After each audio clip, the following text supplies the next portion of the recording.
Hello friends, आज हम फिर लेकर के आए हैं क्लास 10 का क्वेश्चन बैंक सोशल साइंस है, जो आपका 2023 का फर्स्ट ईयर में जितने भी पूछे गए सवाल है आज हम उसको लगाएंगे। देखते हैं कि आप लोग कितना सही करते हैं और जितना भी आपको आंसर बताया जाएगा सभी करेक्ट रहेगा, यानी एक भी गलत नहीं रहेगा। चलिए, अब जो सोशल साइंस का फर्स्ट सिटिंग है, हम पहले ही बता चुके हैं कि अगर आपका तैयारी अगर क्वेश्चन बैंक से सिर्फ हुआ है तो आपका तैयारी जो है 45% हो गया है। चलिए, एक एक करके क्या करते हैं हम लोग क्वेश्चन लगाते हैं। चलिए, 2023 का फर्स्ट सिटिंग का है, उसी प्रकार से अगले बार हम फिर 2023 का सेकंड सिटिंग लेकर के आएंगे। चलिए देखिए, MCQ सिर्फ करेंगे। पहला प्रश्न लिखा गया है कि बिहार के विकास के बिना भारत का विकास संभव नहीं है, यह कथन किसने कहा था? तो यह कथन जो है वह APJ अब्दुल कलाम कहे थे। ऑप्शन बी हो जाएगा, APJ अब्दुल कलाम कहे थे। चलिए अगला प्रश्न देखते हैं, भारत में योजना आयोग का गठन कब किया गया था? तो भारत में योजना आयोग का गठन जो किया गया था वो 15 मार्च 1985 से किया गया था। 15 मार्च 1985 से वो किया गया था। 15 मार्च 1985 से वो किया गया था। थोड़ा सा देखिए,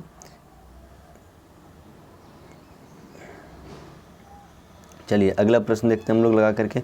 बोला गया है कृषि का विकास करना किस पंचवर्षीय योजना का मुख्य उद्देश्य था? तो कृषि का विकास करना वो है पहली पंचवर्षीय योजना का मुख्य उद्देश्य था। चलिए अगला प्रश्न देखते हैं, लिखा गया है कि मानव विकास रिपोर्ट का प्रकाशन निम्न में से किसके द्वारा किया जाता है? तो मानव विकास जो है वह UNDP का द्वारा किया जाता है। इसका फुल फॉर्म होता है यूनाइटेड नेशनल डेवलपमेंट प्रोग्राम। चलिए अगला प्रश्न देखते हैं, लिखा गया है कि भारत का पहला मानव विकास रिपोर्ट किस प्रधानमंत्री द्वारा जारी किया गया था? तो भारत का पहला मानव विकास रिपोर्ट जो है वो किस प्रधानमंत्री के द्वारा जारी किया गया था? तो हम बता दें कि ये जो है अटल बिहारी वाजपेयी के कार्यकाल में किया गया था, जारी किया गया था अटल बिहारी वाजपेयी के कार्यकाल में। ठीक है, चलिए अगला प्रश्न देखते हैं, लिखा गया है कि गरीबी के कूचक की धारणा किसने दी थी? गरीबी की कूचक की धारणा किसने दी थी? तो रैगनर नकर्स ने दिया था। 7वां नंबर प्रश्न लिखा गया है कि भारत की सर्वाधिक प्रति व्यक्ति आय वाला राज्य कौन सा है? भारत की सर्वाधिक प्रति व्यक्ति वाला आय हम अगले सेशन में भी बताए थे कि गोवा है। कौन है? गोवा है। चलिए अगला प्रश्न देखते हैं, लिखा गया है कि वर्ष भर में किसी देश में अर्जित आय की कुल मात्रा को क्या कहते हैं? क्या कहते हैं? तो राष्ट्रीय आय कहते हैं। क्या कहते हैं? राष्ट्रीय आय कहते हैं। चलिए अगला प्रश्न देखते हैं, 9वां नंबर लिखा गया है कि टाका किस देश की मुद्रा है? तो टाका जो है आपको पता ही होगा किसका है, तो बांग्लादेश का है। किसका है? बांग्लादेश का है। चलिए अगला प्रश्न देखेंगे, 10वां नंबर लिखा है भारत में पहला क्षेत्रीय ग्रामीण बैंक कब स्थापित किया गया था?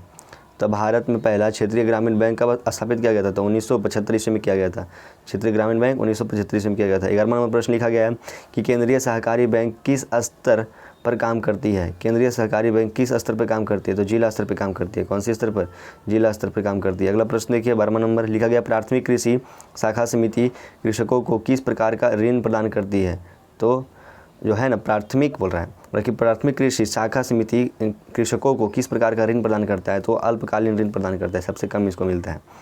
चलिए 13 नंबर प्रश्न लिखा गया है कि आर्थिक विकास का तीसरा क्षेत्र क्या कहते हैं? तो आर्थिक विकास का तीसरा क्षेत्र है तो वो हो जाएगा सेवा। प्रथम में कौन आता है? तो कृषि आता है, द्वितीय में उद्योग आता है, तीसरे में सेवा आता है। चलिए अगला प्रश्न लिखा गया है भारत सरकार द्वारा लगाए गए अनावश्यक नियंत्रणों तथा प्रतिबंधों को हटाना क्या कहलाता है? हटाना क्या कहलाता है? तो जो है आपको उदारीकरण कहलाता है, यानी उदार करना। जैसे कोई भी देश जाकर के दूसरे देश में जाकर के बेच सकता है, उसके लिए कोई भी टैक्स नहीं लगेगा। तो इसके लिए हम लोग क्या करते हो, इसके लिए जो शब्द उपयोग करते हैं उसे कहेंगे उदारीकरण कहते हैं। चलिए अगला प्रश्न 15 नंबर लिखा गया है कि विश्व व्यापार संगठन का मुख्यालय कहाँ है? तो विश्व व्यापार संगठन का मुख्यालय कहाँ है? जिनेवा में है। कहाँ है? जिनेवा में है। कहाँ है? जिनेवा में है। चलिए अगला नंबर प्रश्न देखिए, 16 नंबर कहा गया है कि वर्तमान में उपभोक्ता संरक्षण हेतु कितने राज्य आयोग काम कर रहे हैं? उपभोग संरक्षण हेतु कितने राज्य अभी काम कर रहे हैं वर्तमान में? तो वो 35 राज्य काम कर रहे हैं। कितने राज्य? 35 राज्य क्या कर रहे हैं, उसमें काम कर रहे हैं। चलिए 17 नंबर प्रश्न लिखा गया, सहकारिता प्रांतीय सरकारों का हस्तांतरण योग्य विषय कब बनी? हस्तांतरण योग्य विषय कब बना था? तो ये जो है आपको बता दें, प्रश्न क्या बोल रहा है, बोला गया है कि सहकारिता प्रांतीय सरकारों का हस्तांतरण विषय कब बनी? तो कब बनी? 1919 ईस्वी में बनी थी। कब बनी थी? 1919 ईस्वी में बनी थी। क्वेश्चन को समझना है, क्वेश्चन को समझिएगा तभी आपका आंसर लगेगा। यहाँ पे बोला था क्या? यहाँ पे बोला गया है कि सहकारिता प्रांतीय सरकारों का हस्तांतरण बोल रहा है। तो हस्तांतरण जो है 1919 ईस्वी में किया गया था। चलिए अगला प्रश्न लिखा गया है कि मैंगनीज उत्पादन में अग्रणी राज्य कौन है? तो मैंगनीज उत्पादन में अग्रणी राज्य जो है वो आपका उड़ीसा है। कौन है? उड़ीसा है, उड़ीसा। चलिए 19 नंबर प्रश्न क्या लिखा गया है? लिखा गया है कि निम्न में से कौन लौहयस्क का एक प्रकार है? तो लौहयस्क का एक प्रकार हेमाटाइट है। हेमाटाइट एक मैग्नेटाइट आता है, हेमाटाइट हो जाएगा इसमें। 20 नंबर प्रश्न लिखा गया है कि भाखड़ा नांगल परियोजना किस नदी पर बनी है? तो भाखड़ा नांगल परियोजना किस नदी पर बनी है? तो सतलज नदी पर बनी है, सतलज नदी पर बनी है। चलिए अगला प्रश्न देखिए, लिखा गया है कि निम्न में से कौन भारत का पहला स्वदेशी प्रयास से बना परमाणु विद्युत केंद्र है? निम्न में से कौन भारत का पहला स्वदेशी यानी दूसरे देश से प्रयास से बना परमाणु विद्युत केंद्र है? तो कौन है? तो ये है आपका तारापुर परमाणु विद्युत केंद्र है। कौन है? तारापुर परमाणु विद्युत केंद्र है। ऑप्शन नंबर सी हो जाएगा। चलिए 22 नंबर प्रश्न लिखा गया है कि हिमाचल प्रदेश में मणिकरण में किस प्रकार का ऊर्जा संयंत्र है? लिखा गया है क्या कि हिमाचल प्रदेश के मणिकरण में किस प्रकार का ऊर्जा संयंत्र है? तो भूतापीय ऊर्जा संयंत्र है, भूतापीय ऊर्जा संयंत्र है। 23 नंबर प्रश्न लिखा गया है कि प्राकृतिक गैस किस खनिज के साथ पाया जाता है? प्राकृतिक गैस, देखिए क्या लिखा गया, प्राकृतिक गैस किस खनिज के साथ पाया जाता है? तो किस खनिज के साथ पाया जाता है? किस खनिज के साथ पाया जाता है? तो ये पेट्रोलियम खनिज के साथ पाएगा, जब भी पाएगा तो पेट्रोलियम खनिज के साथ। प्राकृतिक गैस बोल रहा है तो सबसे पहले अलग अलग टेम्परेचर पे क्या करते हैं, उससे हम खौलाते हैं, खौलाने के बाद पता निकलता है उससे अलग अलग, उससे प्राकृतिक गैस निकलता है, सब अलग अलग प्रकार के तेल निकलता है। चलिए ठीक है। 24 नंबर प्रश्न लिखा गया है क्या कि ब्रिटेन के सहयोग से कहाँ लौह इस्पात उद्योग बनाया गया था? तो ब्रिटेन के ब्रिटेन के सहयोग से कहाँ लौह इस्पात उद्योग बनाया गया था? आपको बता दें राउरकेला में बनाया गया था। कहाँ? राउरकेला में बनाया गया था। चलिए अगला प्रश्न लिखा गया है कि हुगली औद्योगिक प्रदेशों का केंद्र है। तो हुगली औद्योगिक प्रदेशों का केंद्र है, तो बताइए प्रदेशों का केंद्र कोलकाता हावड़ा है। कौन हो जाएगा? कोलकाता हावड़ा, ऑप्शन डी हो जाएगा। चलिए अगला प्रश्न देखते हैं। लिखा गया है कि भारत का सबसे छोटा रेलवे जोन क्या है? कौन है या कौन है? तो ये हो जाएगा उत्तरी पूर्व सीमांत रेलवे हो जाएगा, यानी ऑप्शन नंबर बी हो जाएगा। चलिए अगला प्रश्न देखिए, लिखा गया है 27 नंबर, फाल्टा विशेष आर्थिक क्षेत्र कहाँ स्थित है? तो फाल्टा विशेष आर्थिक क्षेत्र कहाँ स्थित है? कहाँ स्थित है बाबू, बताओ जल्दी और कमेंट में बताओ। ये हो जाएगा तुम्हारा कौन? फाल्टा विशेष आर्थिक क्षेत्र बोल रहा है, तो ये हो जाएगा पश्चिम बंगाल हो जाएगा। कौन हो जाएगा? पश्चिम बंगाल हो जाएगा। उसी प्रकार से देखिए अगला प्रश्न क्या बोल रहा है, 28 नंबर बोल रहा है कि भारत का पहला सीमेंट संयंत्र कहाँ स्थापित हुआ था? भारत का पहला सीमेंट संयंत्र कहाँ स्थापित हुआ था? कहाँ स्थापित हुआ था? तो आपको बता दें कि भारत का पहला सीमेंट संयंत्र जो है कहाँ स्थापित हुआ था? तो चेन्नई में हुआ था। कहाँ हुआ था? चेन्नई में। चलिए अगला प्रश्न देखिए, लिखा गया है कि भारत का बर्मिंघम किस शहर को कहा जाता है? यानी बर्मिंघम किस शहर को कहा जाता है? तो जमशेदपुर को कहा जाता है। किस शहर को? जमशेदपुर को कहा जाता है। चलिए 29 नंबर प्रश्न देखिए क्या लिखा गया है। लिखा गया है निम्न में से कौन जीवाश्म ईंधन है? तो जीवाश्म ईंधन बोल रहा है, जीवाश्म ईंधन बोल रहा है बाबू। क्या है देखो, सबसे पहले समझो तो जीवाश्म ईंधन है, तो सबसे पहले तीनों हो जाएगा ना। तुम्हारा कोयला भी जीवाश्म ईंधन है, पेट्रोलियम भी जीवाश्म ईंधन है ना, प्राकृतिक गैस भी है, तो इनमें से सभी हो जाएगा, यानी डी क्या हो जाएगा? तो आपका सही हो जाएगा, डी सही हो जाएगा। चलिए 31 नंबर प्रश्न क्या लिखा गया? लिखा गया बाघ परियोजना की शुरुआत कब हुई थी? तो बाघ परियोजना की शुरुआत जो है वह 1973 ईस्वी में किया गया था। 1973 ईस्वी में किया गया था। उस समय भारत के प्रधानमंत्री कौन थे? तो इंदिरा गांधी के समय में किया गया था बाघ परियोजना की शुरुआत। चलिए 32 नंबर प्रश्न क्या लिखा गया है? लिखा गया है कि काजीरंगा राष्ट्रीय उद्यान कहाँ स्थित है? तो काजीरंगा राष्ट्रीय उद्यान जो है वह असम में स्थित है। कहाँ है? असम में बाबू। कहाँ है? असम में है। चलिए अगला प्रश्न देखिए क्या लिखा गया है। भारतीय वन्य जीव बोर्ड का गठन कब हुआ था? भारतीय वन्य जीव बोर्ड का गठन कब हुआ था? भारतीय वन्य जीव बोर्ड का गठन कब हुआ था बाबू? तो जब भारत देश आज़ाद हुआ तो उसके बाद क्या होता है ना, संविधान लागू होता है, यानी 1952 में क्या हुआ था ना, लागू हुआ था। ठीक है, एक पॉलिटिकल साइंस का क्वेश्चन है, भारत का प्रथम चुनाव कब हुआ था? तो 1952 ईस्वी में हुआ था। भारत का प्रथम चुनाव कब हुआ था? 1952 ईस्वी में हुआ था, पूर्ण हुआ था। ठीक है, चलो इसी प्रकार से हम बोल रहे थे कि भारतीय वन्य जीव बोर्ड का गठन कब हुआ था? 1952 ईस्वी में कराया गया था। चलिए अगला प्रश्न देखते हैं क्या लिखा है। आयुर्वेद के जनक कौन है? तो आयुर्वेद का जनक जो है आपको चरक है। कौन है? चरक है। चलिए अगला प्रश्न देखते हैं। 35वें प्रश्न लिखा गया कि टैक्सोल का उपयोग कहाँ होता है? तो टैक्सोल का उपयोग कहाँ करते हैं बाबू? तो कैंसर में करते हैं। 36वां प्रश्न लिखा है निम्न में से कौन नवीकरणीय ऊर्जा का स्रोत है? नवीकरणीय है यानी अनवी नहीं है, तो नवीकरणीय बोल रहा है। तो नवीकरणीय देखो दो प्रकार के होते हैं, एक नवीकरणीय होते हैं और एक दूसरे कौन होता है?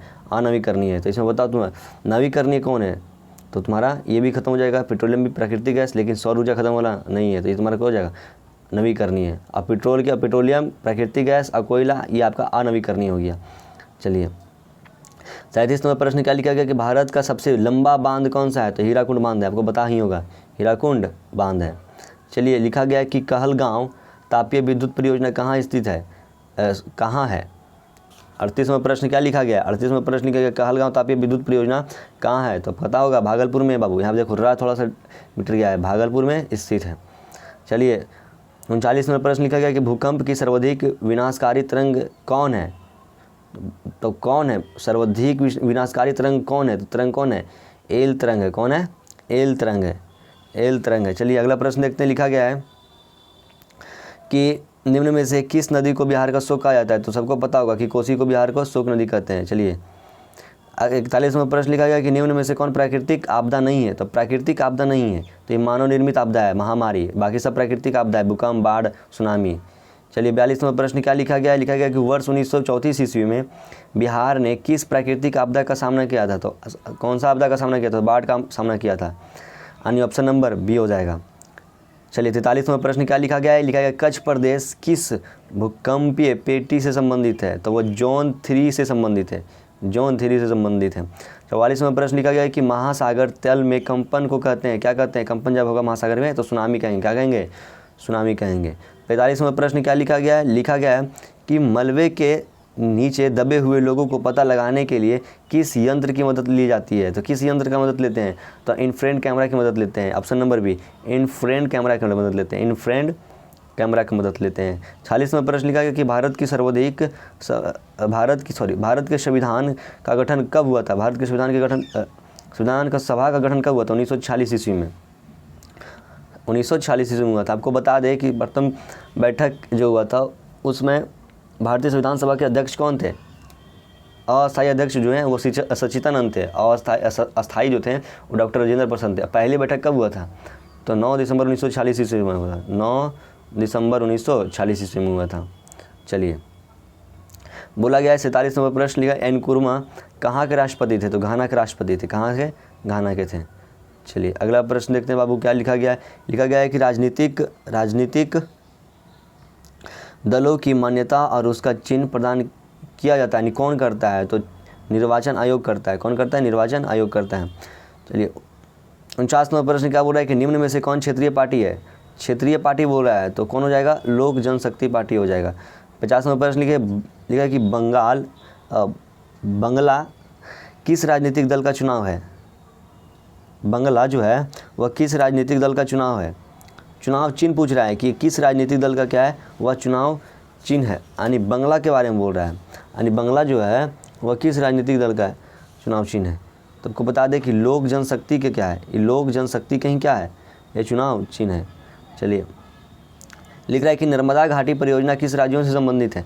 तो नर्मदा घाटी परियोजना जो है वह गुजरात, महाराष्ट्र और मध्य प्रदेश से संबंधित है। चलिए अगला प्रश्न देखिए क्या लिखा गया है। लिखा गया 52 नंबर प्रश्न क्या लिख रहा है? वह निम्न में से कौन भारतीय किसान यूनियन के प्रमुख नेता है? यानी भारतीय किसान यूनियन के प्रमुख नेता है। भारतीय किसान यूनियन के प्रमुख नेता कौन थे? तो महेंद्र सिंह टिकेता थे। कौन थे? महेंद्र सिंह टिकेता थे। चलिए अगला प्रश्न क्या लिखा गया? लिखा जिला परिषद का कार्यकाल कितना होता है? तो 5 वर्ष होता है। कितना होता है?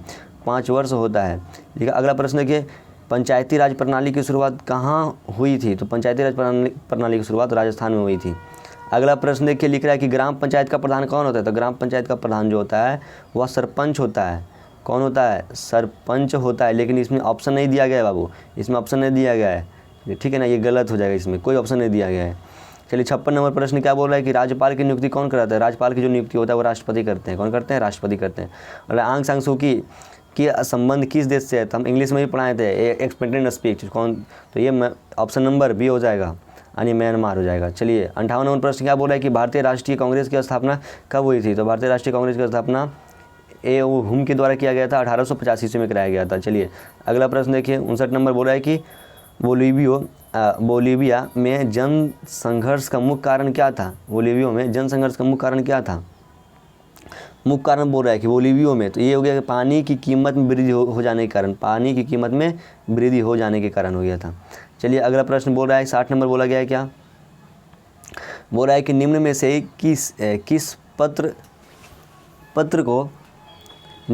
किस पत्र ने रातों रात वर्नाक्यूलर प्रेस एक्ट से बचने के लिए अपने भाषा बदल दी थी? तो हो जाएगा आपका वर्नाक्यूलर एक्ट से बचने के लिए कौन किया था? तो अमृत बाजार पत्रिका किया था, 61 नंबर प्रश्न क्या बोल रहा है कि विश्व में सर्वप्रथम मुद्रण की शुरुआत कहाँ हुई थी? तो मुद्रण की शुरुआत सर्वप्रथम चीन में हुई थी। कहाँ हुई थी? चीन में हुई थी। 62 नंबर प्रश्न क्या बोल रहा है कि निम्न में से किस सम्मेलन में जर्मनी और क्षतिपूर्ति राशि को कम कर दिया गया था? जर्मनी की क्षतिपूर्ति राशि को कम कर दिया था। तो वियना सम्मेलन में क्या कर दिया गया था कि जर्मनी की क्षतिपूर्ति राशि को कम कर दिया गया था। चलिए 63 नंबर प्रश्न बोल रहा है कि अमेरिका में न्यू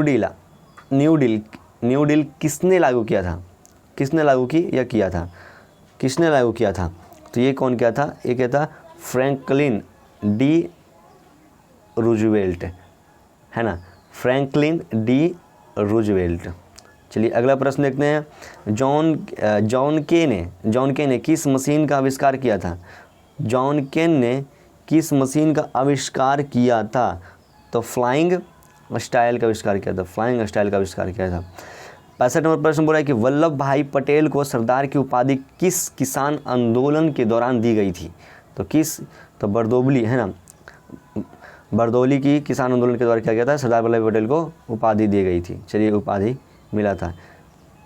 66 नंबर प्रश्न बोला है कि निम्न में से किन्हें सीमांत गांधी के नाम से भी जाना जाता है? तो सीमांत गांधी के नाम से जो है वो खान अब्दुल गफ्फार खान को नाम से जाना जाता है, खान अब्दुल गफ्फार के नाम से जाना जाता है।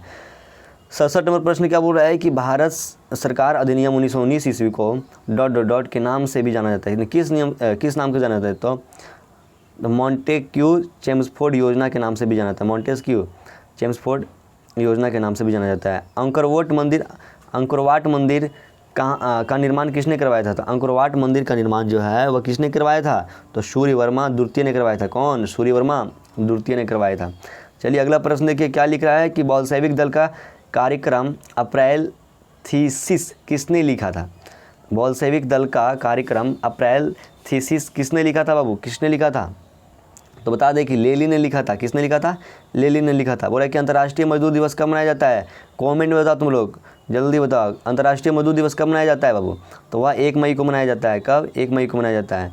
चलिए 71 नंबर प्रश्न देखिए क्या बोल रहा है। समाजवादियों की बाइबल किसे कहते हैं? समाजवादियों की बाइबल किसे कहते हैं? जल्दी बताओ। दास कैपिटल को कहते हैं। किसे कहते हैं? दास कैपिटल को समाजवादियों की बाइबल कहते हैं। बोला है कि रक्त और लौ की नीति का अवलंबन किसने किया था? बताओ जल्दी। रक्त और लौ की नीति का अवलंबन किसने किया था बाबू? तो बता दें कि बिस्मार्क ने किया था। किसने किया था? बिस्मार्क ने किया था। रक्त और लौ की नीति का अवलंबन जो है वह बिस्मार्क ने किया था। किसने किया था? बिस्मार्क ने किया था। चलिए अगला प्रश्न क्या लिखा गया है? वर्नाक्यूलर प्रेस एक्ट को किसने रद्द किया था? वर्नाक्यूलर प्रेस एक्ट को किसने रद्द कर दिया था? तो लॉर्ड रिपन ने किया था। कौन बाबू? लॉर्ड रिपन ने किया था। चलिए रूस में अल्पमत वाला दल क्या कहलाया? रूस में अल्पमत वाला दल क्या कहलाया? तो वह जो है मेनशेविक कहलाया। क्या कहलाया? मेनशेविक कहलाया। बाओदाई की सरकार कहाँ थी? तो बाओदाई की सरकार दक्षिणी वियतनाम में थी। कहाँ थी? दक्षिणी वियतनाम में थी। 56वां प्रश्न क्या बोल रहा है? बोला गया है 56वां प्रश्न की उत्तरी और दक्षिणी वियतनाम का एकीकरण कब हुआ? उत्तरी और दक्षिणी वियतनाम का एकीकरण कब हो गया? तो ये आपको बता दें कि 1976 में हुआ। चलिए 77 नंबर प्रश्न लिखा गया है कि निम्न में से किसके योगदान से इटली का एकीकरण पूर्ण हुआ? तो सबसे महत्वपूर्ण किसका था? इटली में तो सबका था। काउंट इसमें हो जाएगा, मेजनी भी था, काउंट काबुल भी था, है ना, विक्टर एमुनियल भी था, सब था, इनमें सभी था। लेकिन यहाँ पे बोल रहा है कि निम्न में से किसके योगदान से इटली का एकीकरण पूर्ण हुआ? किनके सबसे ज़्यादा योगदान था?